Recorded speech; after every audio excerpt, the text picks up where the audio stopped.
Assalamualaikum warahmatullahi wabarakatuh. Di video kali ini saya akan menjelaskan tentang pengertian puasa. Puasa menurut syariat Islam adalah menjalankan suatu amalan ibadah dengan cara menahan hawa nafsu, menahan makan, minum, atau segala hal apapun itu yang membatalkan puasa, dari terbitnya fajar hingga terbenamnya matahari. Melakukan puasa harus dengan niat. Selain dengan niat, harus dengan syarat dan rukun tertentu. Sebelum melaksanakan puasa, kita harus menghindari dosa, maupun sebelum melakukan puasa ataupun ketika kita sedang melakukan ibadah puasa tersebut untuk menyempurnakan amalan puasa kita. Selain menjaga hawa nafsu, puasa juga wajib dilakukan oleh seluruh umat Islam, seperti pada surat Al-Baqarah ayat 183 yang berbunyi, Bismillahirrahmanirrahim, Ya ayyuhalladzina amanu kutiba alaikumusiyam kama kutiba alal ladzina min qablikum la'allakum tattaqun. Yang artinya, hai orang-orang yang beriman, diwajibkan atas kamu berpuasa sebagaimana atas orang-orang sebelum kamu agar kamu bertakwa. Di surat ini kita sudah diperintahkan, sudah ada kewajiban untuk kita berpuasa agar menambah ketakwaan kita kepada Allah Subhanahu wa taala. Bulan puasa atau yang sering kita sebut sebagai bulan Ramadan adalah bulan ke-9 di kalender Islam. Kita menjalankan bulan puasa selama 29 sampai 30 hari sesuai dengan penglihatan hilal. Puasa ada dua jenis, yaitu puasa wajib dan puasa sunnah. Saya akan menjelaskan puasa wajib. Puasa wajib ada 4, yaitu puasa nazar, puasa kafarat, puasa Ramadan, dan yang keempat adalah puasa qada. Yang pertama ada puasa nazar. Puasa nazar atau puasa ketika seseorang telah berjanji akan berpuasa, maupun dalam 1 hari ataupun 1 bulan. Contohnya, seperti, Ya Allah, jika ujianku berjalan dengan lancar dan hasilnya sangat memuaskan, maka aku berjanji akan berpuasa setelahnya. Maka setelah dia mengucapkan itu, wajiblah puasa bagi dirinya. Yang kedua ada puasa kafarat. Puasa kafarat adalah puasa yang wajib dilakukan oleh seseorang yang telah melakukan kemaksiatan. Contohnya seperti dia membunuh karena kesalahan, membatalkan puasa, membatalkan sumpah. Yang ketiga ada puasa Ramadan. Puasa Ramadan dilakukan 1 bulan penuh, seperti yang sudah saya jelaskan sebelumnya tadi. Yang keempat, ada puasa qada. Puasa qada adalah puasa mengganti hari pada puasa wajib bulan Ramadan. Biasanya kebanyakan adalah perempuan nih yang menjalankan puasa qada. Jadi untuk perempuan jangan lupa untuk membayar hutangnya ya sebelum kedatangan bulan Ramadan selanjutnya.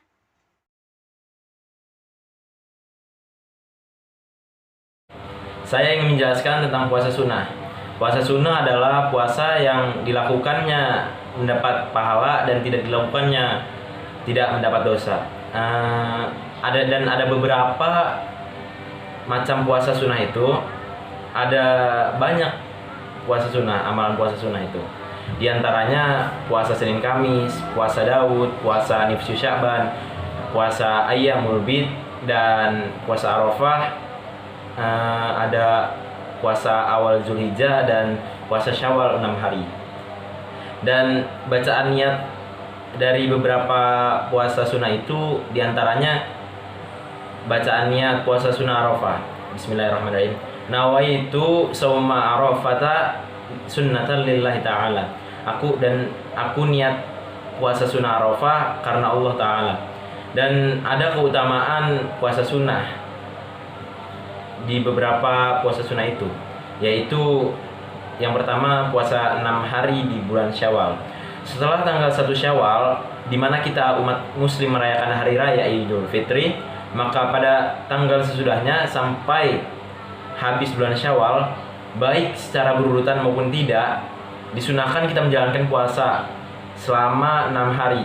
Puasa ini memiliki keutamaan tersendiri, seperti yang disebutkan dalam hadis. Keutamaan puasa Ramadan yang diiringi dengan puasa Syawal adalah seperti orang yang berpuasa selama setahun penuh. Hadis riwayat Muslim. Merutinkan puasa Senin Kamis. Dari Abu Hurairah radhiyallahu anhu, Rasulullah SAW bersabda, berbagai amalan dihadapkan pada Allah pada hari Senin dan Kamis, maka aku suka jika amalanku dihadapkan sedangkan aku sedang berpuasa. Hadis riwayat Tirmizi nomor 747. Selanjutnya, keutamaan puasa Daud. Dari hadis riwayat Bukhari, salat yang paling dicintai Allah adalah salat Nabi Daud, dan puasa yang paling dicintai Allah adalah puasa Nabi Daud. Ia tidur separuh malam, kemudian salat di sepertiganya, dan tidur lagi di seperenamnya. Ia puasa sehari serta berbuka sehari.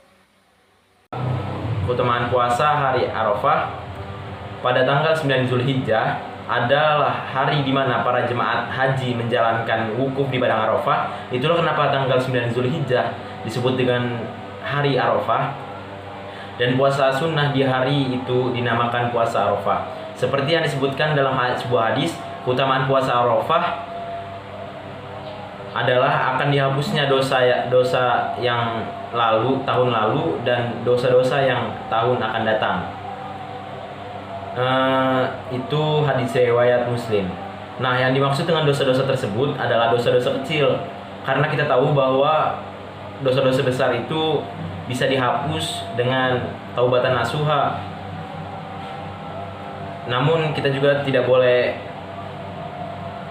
dengan enteng melakukan dosa-dosa kecil setelah puasa sunnah Arafah, karena Allah Maha tahu sekecil apapun niat yang ada dalam hati kita, dan Allah akan membalasnya sesuai dengan niat tersebut. Assalamualaikum warahmatullahi wabarakatuh. Di sini saya akan melanjutkan materi tentang puasa yang ketiga, yaitu puasa yang haram. Puasa haram dibagi menjadi 7 hari atau 7 macam. Yang ke-1, puasa pada hari tasyrik. Hari tasyrik merupakan hari setelah hari raya Idul Adha, yakni pada tanggal 11, 12, dan 13 Zulhijjah.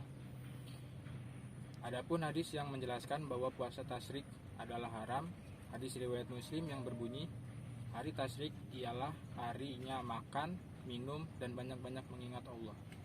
Yang kedua, puasa pada hari raya Idul Adha dan Idul Fitri. Allah Subhanahu wa Ta'ala melarang umatnya untuk berpuasa pada kedua hari tersebut, berdasarkan hadis riwayat Muslim dari Abu Sa'id Al-Khudri. Ia berkata bahwasanya Rasulullah Shallallahu Alaihi Wasallam melarang berpuasa pada kedua hari tersebut, yakni pada hari raya Idul Adha dan juga hari raya Idul Fitri. Yang ketiga, puasa dar atau puasa selamanya dalam istilah agama Islam. Puasa dar berpotensi membahayakan kesehatan orang yang melakukannya.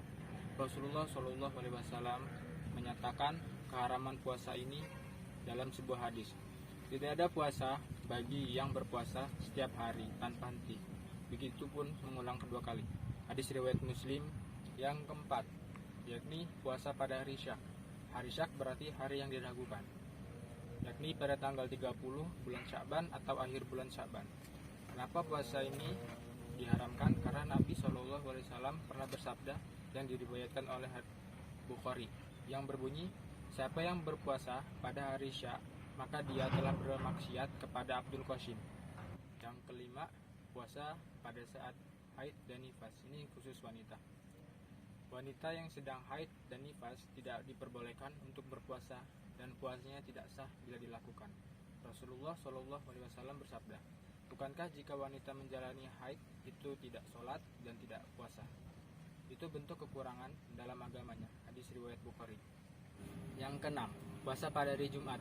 Puasa pada hari Jumat termasuk haram, sebab Rasulullah SAW bersabda, janganlah salah seorang di antara kalian berpuasa pada hari Jumat, kecuali jika ia berpuasa pada hari sebelum atau sesudahnya. Hadis riwayat Bukhari dan Muslim. Yang ketujuh, puasa pada hari Sabtu. Puasa pada hari Sabtu termasuk haram dalam Islam, sebab puasa pada hari Sabtu menyerupai ibadah agama Yahudi. Boleh berpuasa pada hari Sabtu asalkan untuk puasa wajib atau bertepatan dengan puasa sunnah tertentu. Hadis riwayat yang menyatakan bahwa puasa pada hari Sabtu haram ialah hadis riwayat Abu Daud, Tirmizi, dan Ibnu Majah yang berbunyi, "Janganlah engkau berpuasa pada hari Sabtu kecuali puasa yang diwajibkan bagi kalian." Sekian materi puasa yang haram dari saya akhiri. Wassalamualaikum warahmatullahi wabarakatuh.